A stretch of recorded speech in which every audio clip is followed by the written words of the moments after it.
লক্ষ টাকায় খাট কেনা যায়, ঘুম কেনা যায়, যায় কি বলো?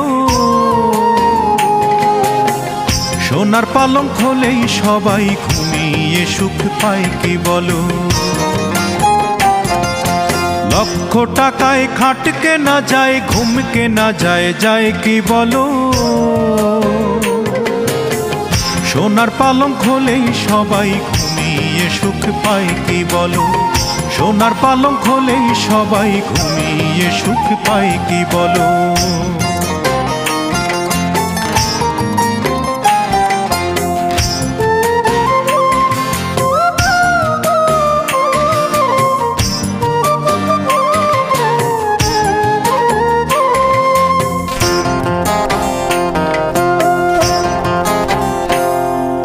ফুল কেনা যায়, যায় না তবে ফুলের প্রীতি কেনা।